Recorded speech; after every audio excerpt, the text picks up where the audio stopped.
ढोंगी सियार। मिथिला के एक जंगल में बहुत समय पहले एक सियार रहता था। वह बहुत आलसी था। पेट भरने के लिए खरगोशों और चूहों का पीछा करना और उनका शिकार करना उसे बड़ा भारी लगता था। शिकार करने में परिश्रम तो करने ही पड़ता है ना। दिमाग उसका शैतानी था। यही तिकड़म लगाता रहता कि कैसे ऐसी जुगत लड़ाई जाए जिससे बिना हाथ पैर हिलाए भोजन मिलता रहे। खाया और सो गए।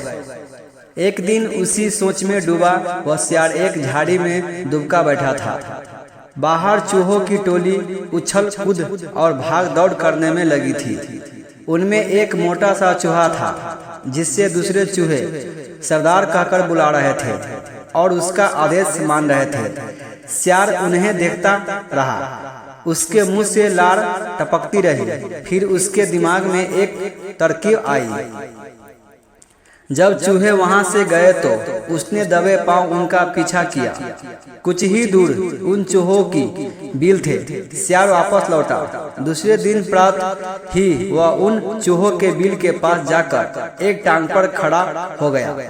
उसका मुंह उगते सूरज की ओर था, आंखें बंद थी। चूहे बोलो से निकले तो सियार को उस अनोखी मुद्रा में खड़े देखकर वो बहुत चकित हुए। एक चूहे ने जरा सियार के निकट जाकर पूछा, सियार मामा, तुम इस प्रकार एक टांग पर क्यों खड़े हो? सियार ने एक आंख खोलकर बोला, मूर्ख, तूने मेरे बारे में नहीं सुना कभी? मैं चारों टांगे नीचे टिका दूंगा तो धरती मेरा बोझ नहीं संभाल पाएगी। यह डोल जाएगी, साथ ही तुम सब नष्ट हो जाओगे। तुम्हारे ही कल्याण के लिए मुझे एक टांग पर खड़े रहना पड़ता है। चूहों में सुखर पुसर हुई।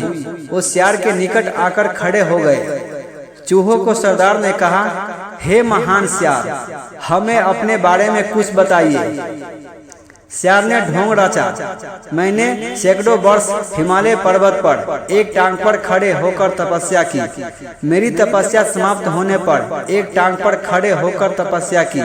मेरी तपस्या समाप्त होने पर सभी देवताओं ने मुझे पर फूलों की वर्षा की। भगवान ने प्रकट होकर कहा कि मेरे तप से मेरा भार इतना हो गया है कि मैं चारों पैर धरती पर रख दूं तो धरती गिरती हुई ब्रह्मांड को फोड़कर दूसरी ओर निकल जाएगी।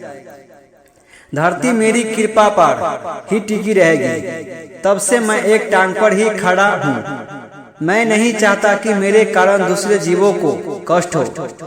सारे चूहों का समूह महातपस्वी सियार के सामने हाथ जोड़कर खड़ा हो गया। एक चूहे ने पूछा, तपस्वी मामा, आपने अपना मुंह सूरज की ओर क्यों कर रखा है? सियार ने उत्तर दिया, सूर्य की पूजा के लिए। और आपका मुंह क्यों खुला है? दूसरे चूहे ने कहा, हवा खाने के लिए। मैं केवल हवा खाकर जिंदा रहता हूँ। मुझे खाना खाने की जरूरत नहीं पड़ती। मेरे तप का बल हवा को ही पेट में भांति भांति का पकवानों में बदल देता है। सियार बोला। उसकी इस बात को सुनकर चूहों पर जबरदस्त प्रभाव पड़ा। अब सियार की ओर से उनका सारा भय जाता रहा। वो उसके और निकट आ गए। अपनी बात का असर चूहों पर होता देख मकार सियार दिल ही दिल में खूब हंसा। अब चूहे महातपस्वी सियार के भक्त बन गए। सियार एक टांग पर खड़ा रहता और चूहे उसके चारों ओर बैठकर ढोलक, मजीरे, खरताल और चिमटे लेकर उसके भजन गाते। सियार सियाराम भजनम भजनम। भजन कीर्तन समाप्त होने के बाद चूहों की टोलियों भक्ति रस में डूबकर अपने बिलों से घुसने में लगती तो सियार सबसे बाद के 3-4 चूहों को दबोचकर खा जाता। फिर रात भर आराम करता, सोता और डकारे लेता। सुबह होते ही फिर वह चूहों की बिलों के पास आकर एक टांग पर खड़ा हो जाता और अपना नाटक चालू रखता। धीरे धीरे चूहों की संख्या कम होने लगी। चूहों को सरदार की नजर से यह बात छिपी नहीं रही। एक दिन सरदार ने सियार से पूछा ही लिया, हे महात्मा सियार, मेरी टोली की चूहे मुझे कम होते नजर आ रहे हैं।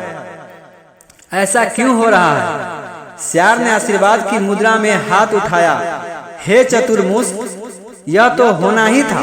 जो सच्चे मन से मेरी भक्ति करेगा वह सशरीर वैकुंठ को जाएगा। बहुत से चूहे भक्ति का फल पा रहे हैं। चूहों के सरदार ने देखा कि सियार मोटा हो गया है, कहीं उसका पेट ही तो वह वैकुंठ लोक नहीं है जहाँ चूहे जा रहे हैं। चूहों के सरदार ने बाकी बच्चे चूहों को चिताया और स्वयं उसने दूसरे दिन सबसे बाद में बिल में घुसने का निश्चय किया। भजन समाप्त होने के बाद चूहे बिलों में घुसे। सियार ने सबसे अंत के चूहे को दबोचना चाहा। चूहों का सरदार पहले ही चौंकना था। वह दांव मारकर सियार का पंजा बचा गया। असलियत का पता चलते ही वह उछलकर सियार की गर्दन पर चढ़ गया और उसने बाकी चूहों को हमला करने के लिए कहा। साथ ही उसने अपनों दांत सियार की गर्दन में गाड़ दिए। बाकी चूहे भी सियार पर झपटे और सबने कुछ ही देर में महात्मा सियार को कंकाल सियार बना दिया। केवल उसकी हड्डियों का पिंजर बच रह गया। इस कहानी से यही सीख मिलता है, ढोंग कुछ ही दिन चलता है, फिर ढोंगों की अपनी करनी का फल मिलता ही है।